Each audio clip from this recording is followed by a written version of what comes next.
Welcome back, everyone. I hope you've had a good break. We're going to dive straight into our next session, which is a panel discussion entitled The Bias Battle, How AI Can Prevent Unconscious Bias in Recruitment.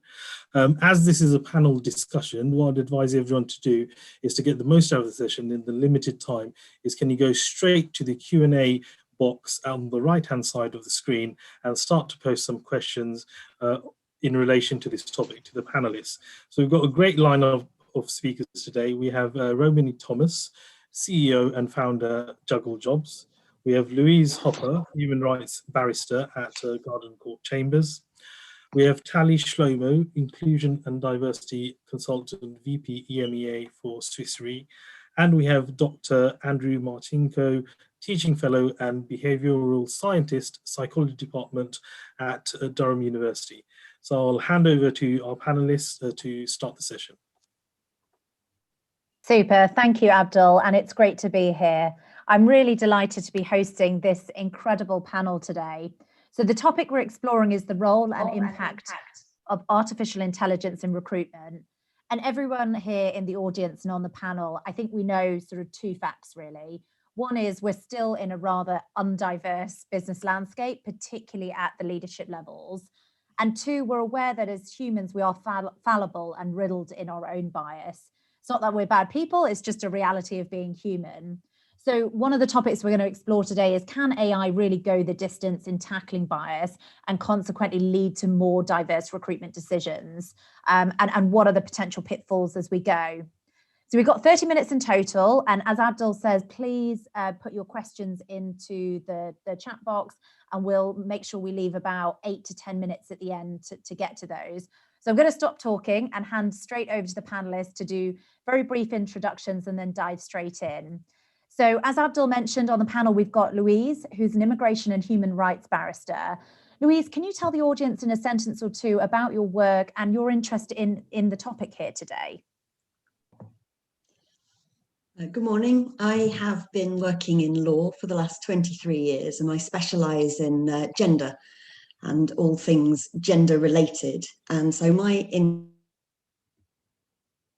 interest in this topic is over the last few years, I've been looking at artificial intelligence and systems around artificial intelligence and how they can reinforce bias, and whether or not they can be used as a reflection on ourselves so that we can identify what we're doing wrong and how we can maybe take some steps to address that. Super, thank you very much. Next up is Andrew, who's a behavioural scientist and teaching fellow at Durham University.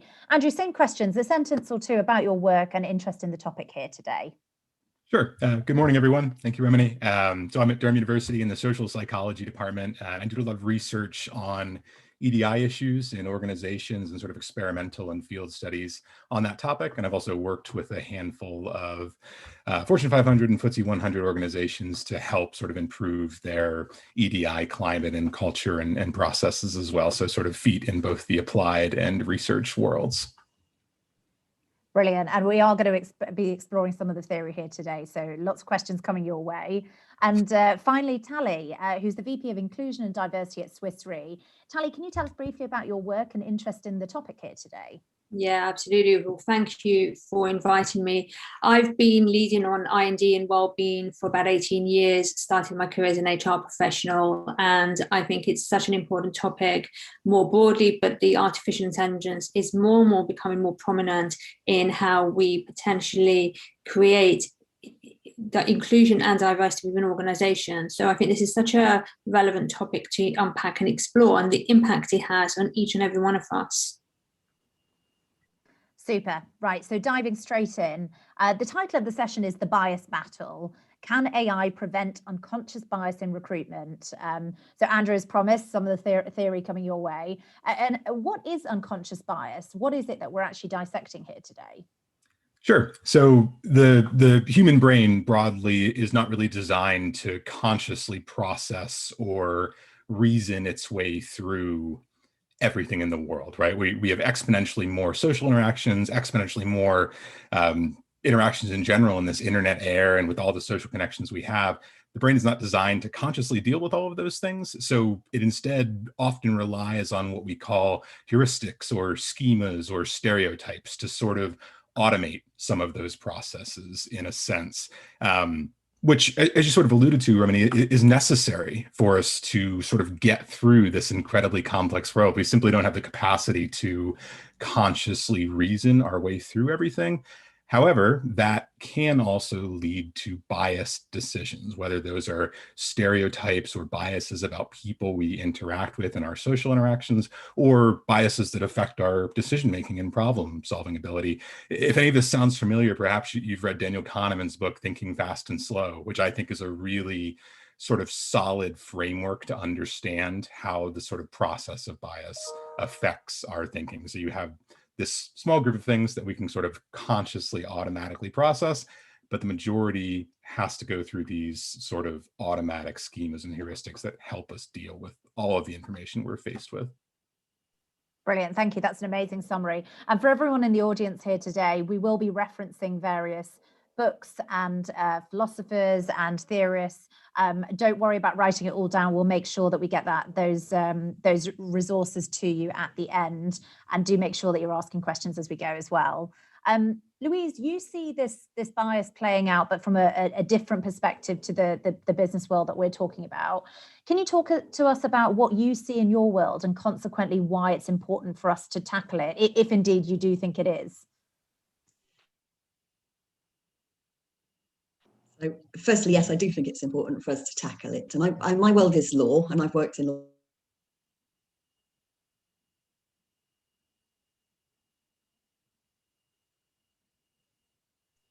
Oh, I think we might have had for years, because I've been involved in our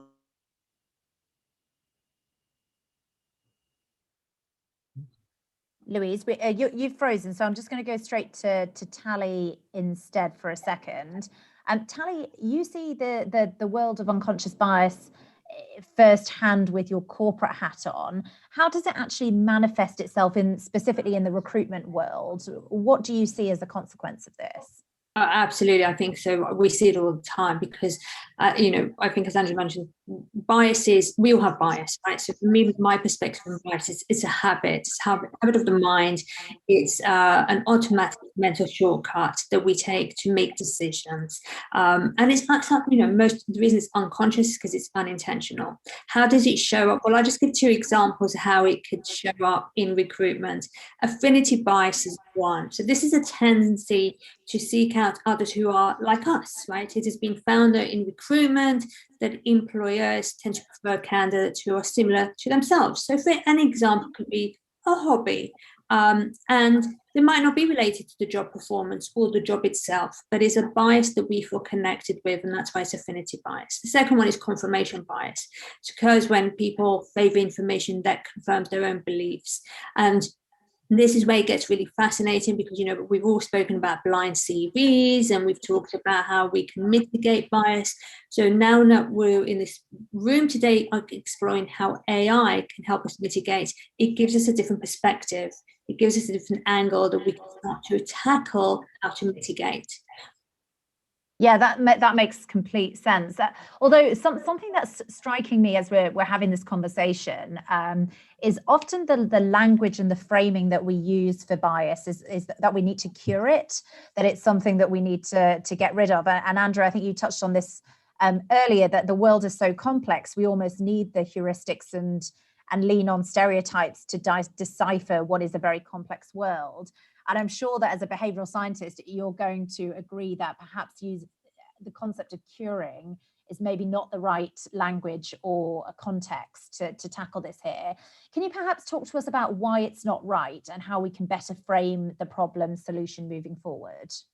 Sure. And I mean, you're dead on. There's no almost about it. It's absolutely not something we can cure. You can never eliminate unconscious bias. And we can just take some examples. If you think about, the last time you walked to the grocery store or something, were you consciously thinking about every time you planted your foot on the pavement, or the sidewalk as we call it in the States, but every time you planted your foot, every step you took, did you think about how you put it down? Well, of course not, right? You didn't consciously process that.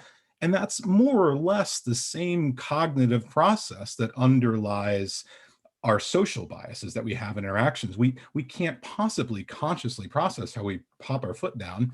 Anyone who's ever been driving somewhere on the weekend and accidentally continued driving like they were going to work because they're used to that, same thing. We rely on biases to help us do even complex tasks like driving an automobile. Same exact process is happening in a social interaction. We sort of automatically take cues from the people or persons we're interacting with and use them to help us automate aspects of those interactions. And sometimes that can be beneficial.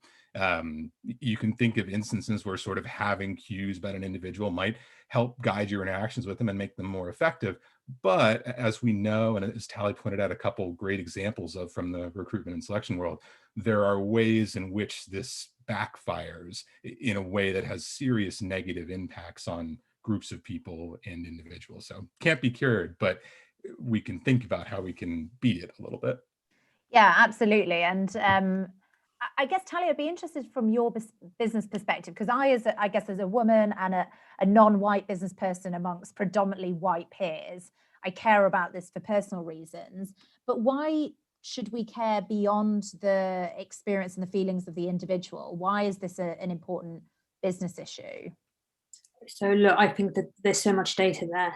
Everyone, if you haven't read it, McKinsey, the Big Four, there's so much data on the business reason why. We know that it will improve revenue and profit. We know that it will improve innovation. We know that it will improve creativity. We know that the diverse thinking can actually just enrich our own learning. And then we've got the moral case as well. So if we just take what's been happening, and one element of that is recruitment. Because when we attract talent, when we bring them into our organization, then how we can support them so we can retain them. And diverse candidates, there are so many, I call them beautiful, rich talent out there. It's just now being more curious. How can we reach out? Let's change the way we recruit. Let's change. I love how you said, Romany, about changing and reframing the language. There are so many different ways. And yes, AI will have a role to play in that. But I also fundamentally believe the human-centric approach is fundamental, and COVID has amplified that. We need the compassion, the care, and the human element to it that can complement the work that the AI can bring and support us. Yeah, I think that's really true. Thanks for the compliment, by the way. I heard beautiful, rich, talented there about diverse candidates. So I'm gonna. I thought that was about me. I'm gonna bag that. It was. We're different, right? Celebrate the differences.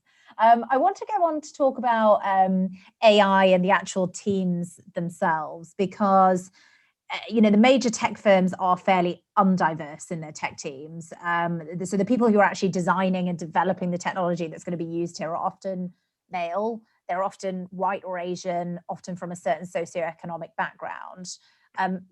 Does this matter? Why does it matter? Lou, I'd be keen to get your thoughts here.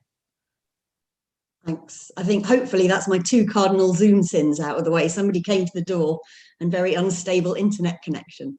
So one of the things that we've seen over the last few years is that the groundbreaking work on bias in AI, certainly for me, has been done by women, and predominantly women of colour.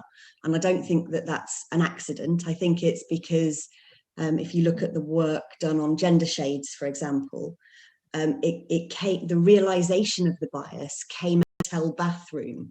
You don't even think of the ways that a hotel bathroom could discriminate, but it never ever has hair care products for black hair. So those sort of decisions are embedded right from the start into every piece of technology that we use. And unless you have diverse teams thinking and looking at the data that they're using and the questions they're asking of it, and understanding the historical nature of discrimination and the historical ideas that we have about talent and who makes a good employee, you're going to perpetuate those forms of bias in the future. And a follow-up question to that, then, how does that play out? Because you, I guess, work in this backdrop of law, which is the process designed often centuries ago in a fairly undiverse way, representing people who are from a different, I guess, group to the ones that designed it in the first place. What's the impact to those people that you represent as a consequence of the law not really being designed with them in mind? There are so many. There are lots of systemic issues in law in terms of who gets. So within the criminal justice system, for example, you could take things like who gets arrested and who gets prosecuted, and what's the percentage of a particular group that will experience a problem for the same type of crime. And we know, for example, that you're significantly more likely to go through all of the criminal justice system for the same offence if you're black than if you're white. From my end, as a female lawyer, we see it in terms of gender pay gap and progression to the judiciary. And if on that sort of that level, you end up having a judiciary judging people who are not their peers and who they don't know or represent or understand. And so those layers permeate all the way up to the top. And you can come up with all kinds of excuses about having children or women not asking as much. But in reality, I think actually what happens is what Tali was talking about, which is affirmation bias, because we all think that the best person to do the job is someone like us, because we've all got big egos. And so we look for somebody like us. And then you get this pyramid effect where the people at the top all look the same and the people at the bottom are trying to climb up the walls of it.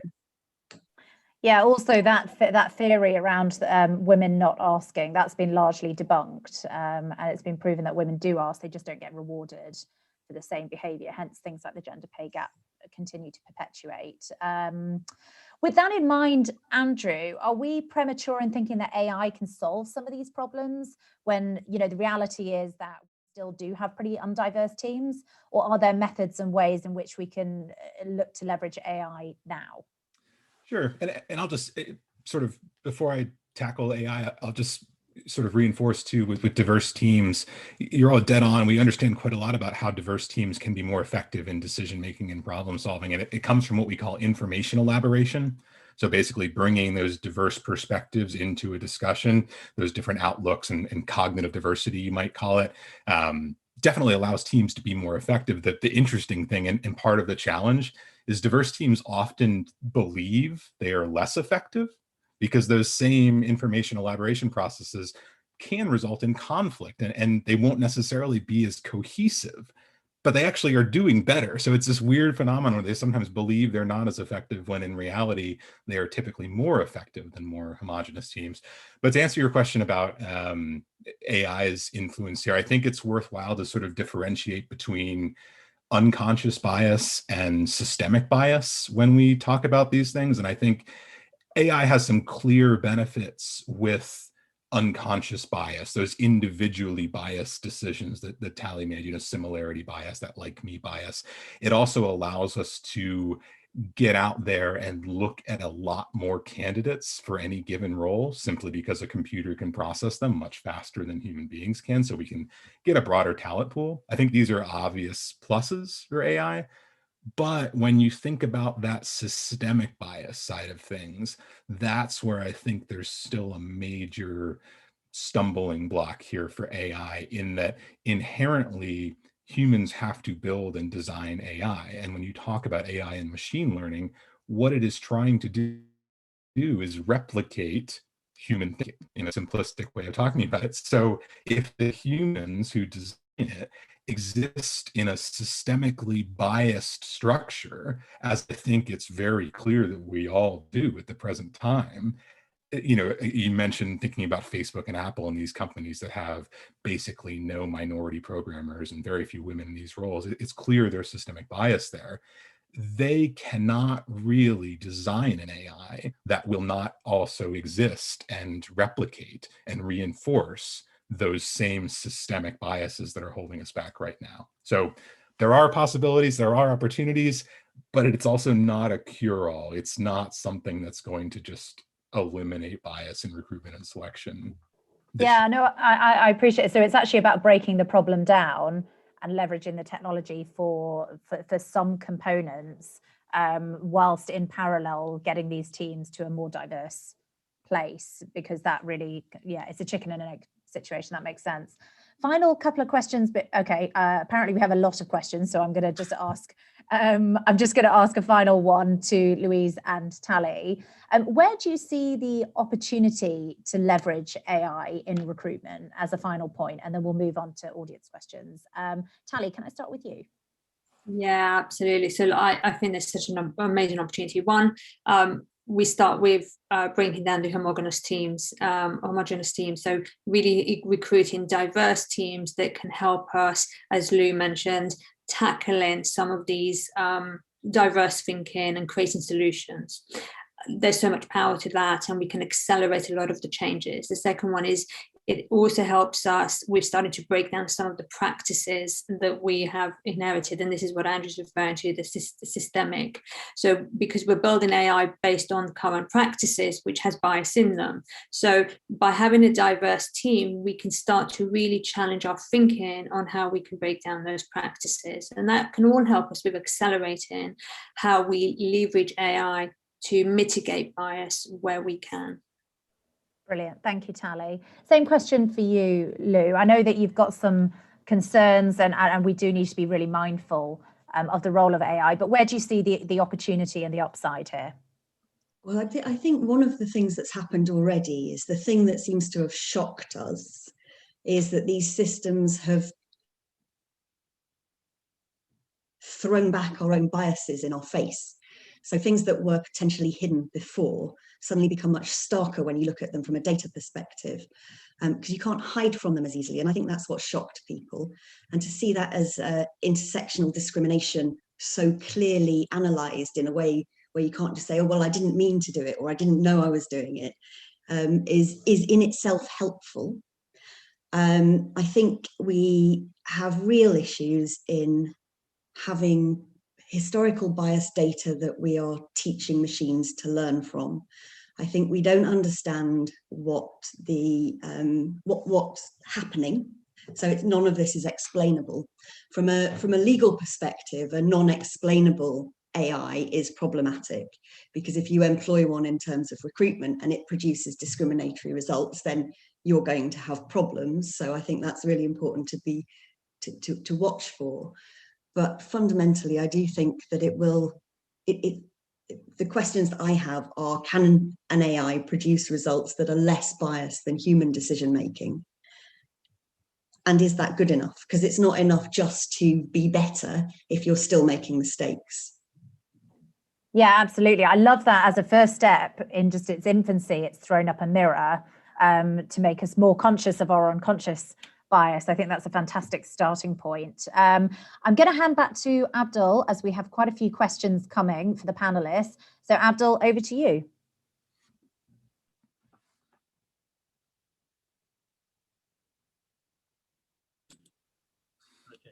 Sorry about that, I was still on mute. Hi, Romany, thanks for that. And it's a really inspirational and a great session. We do have quite a few questions for the audience, and in view of time, we'll dive straight into them. So the first question is, and I'll direct this to you, Romany. AI can reinforce bias. How can you reduce bias against neuro-minorities and other hidden disabilities? Yeah, I think it's a great question. I would echo some of the comments made on the panel earlier, in that I believe fundamentally the teams themselves need to be more diverse, which is why we at Juggle are kind of interested in tackling that in itself. So the people who are actively making the decisions, who are in positions of power, whether that be they're controlling the budgets or they're designing a process around a certain group of people, if you've got homogeny, then it's very difficult to take any type of diversity. The ones that you're talking about, neuro and disabilities, are actually smaller minority groups as well, or they're certainly more visible. They're less visible because they're not as noisy. So that's a great case for more diverse teams, full stop. So basically, essentially, it's what you put into AI is what you end up getting out. So it entirely also, it still comes back to the human element, where you need a diverse group of people, putting the coding into the AI in order to get those diverse outcomes. Correct. I think where we've seen it really work in the short term with Juggle is exactly what Louise said, Is it shining a mirror up to clients on the decisions that they are making? What sort of decisions do they make when CVs are completely anonymized, for example, versus when they're not? And the results, I don't think anyone in the audience will be that surprised, are surprising to the clients that are using that. So I think as a first step, it's using it as a mirror. And as a second very important step is making the teams more diverse in the first place. Brilliant, thanks for that. So we'll go to our next question, and I'll direct this to you, Tally. So do you think AI just pushes the problem to the next stage, i.e. to interviews, for example? I think in terms of what we've I'd replay some of what we mentioned today, because I think it will help us accelerate. And I think what Romany and Lou's just mentioned is really powerful. By highlighting and putting the mirror up on what our bias is, we start to recognize how it impacts the decisions we're making. So by recognizing, first of all, we all have bias, we all have unconscious bias, right? It's our makeup. It is what it is, let's accept it. By having a tool, artificial intelligence, that can help us put the mirror up in front of us and say, here's how your bias is playing out in the recruitment process, is incredibly powerful. And it's incredibly powerful that a tool is doing that, is working with us to highlight. And then we can say very comfortably, how can we as human beings work together to mitigate this? Now, we may not at the moment have artificial intelligence that can help us mitigate the interventions that we're taking and decisions that we're making, but as human beings, we can challenge each other. As colleagues, as teams, we can challenge each other. And that's where the power of diverse thinking comes into play. We can really, in a very safe place, say, let's reconsider. We've now got the mirror up that's showing us how our bias is playing out. Let's reconsider how we can intervene and mitigate. How can we change the course that we were once taking?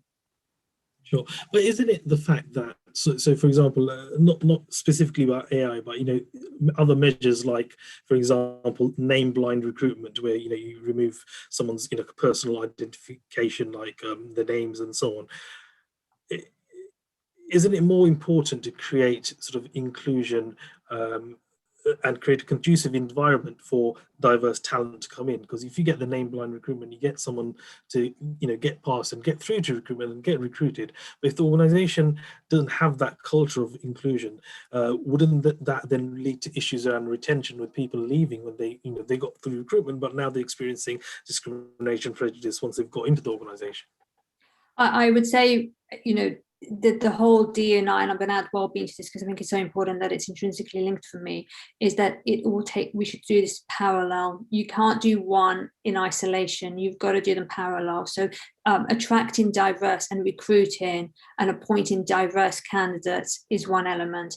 The inclusion piece is, how do we create that sense of belonging? How do we support them through promotions? How do we support them through thriving and flourishing? So it's like a jigsaw puzzle for me. It all comes in at the same time. So having one excluding from the other, it just won't work. So the whole employee life cycle, looking at how we mitigate bias at every point, but also how we collectively come as teams to not only hold up the mirror of our bias, because I love that, but also how can we support each other that we can mitigate those biases and the interventions that we put in place. So blind TV is one example. Brilliant, thanks for that. I think we've only got a few minutes left. So Andrew, to you. So how do we draw diverse thinking into AI development if there is a lack of, for example, diverse programmers and developers? Sure. And I mean, I'm probably more cautious than most about the value of AI. You mentioned a question previously, where does AI just solve the recruitment problem and push it onto selection? I'd put the brakes on that and really question whether AI is even solving the recruitment problem or not. I think this still has to be something, I think Tally used the phrase sort of human touch or human involvement. I don't think we're sort of past that. And you talk about things like blind resumes. People can tell whether you went to private school from your resume, whether or not your name's on it or not. It's those sort of things are still pretty clear. I worked with a major fashion brand in London, and they are totally unable to reach out to minority communities, and basically all of their employees are white, upper class, and from the south of England. AI is not going to fix that for them, because their best-selling, products and magazines focus on those people. Their most successful employees have come from those groups traditionally. So if you bring in AI, the top computer system is going to learn, well, oh, I should get more of those people and put out more products that appeal to those people because they've been the most successful in the past. That's just reinforcing what's already not working well. So at some point, there has to be sort of a gosh, I'm using Game of Thrones lingo, but like a break the wheel moment where you genuinely commit to changing the systems in place. And that has to be a human decision, I think, as opposed to just pawing it off on AI and assuming that will solve the problem. Brilliant. Thanks for that, Andrew. I think we can have a much longer discussion around this, but all the sessions this morning have been great. But as ever with this program, we need to move on. So I'd like to thank all of the panelists for taking part. It's really been a truly insightful session, and AI is something, certainly to me personally, is very much of interest. So I'd love to see how that sort of develops over time. So thanks for that. And I just to say we're going to go into a longer break now, 20-minute break now. So please do take the time to use the network tab to network with your colleagues. You can also find out about our speakers by using the Meet the Speaker tab. And I wanted to remind you all that the sessions and the recordings will be available for the next 90 days on this platform, and the presentations will be available immediately after the session has ended. And please also take the time to check out our sponsor for profile. So check out Juggle and what they can do for your organization. So I'll see you all in 20 minutes. Have a good break. Thanks, everyone.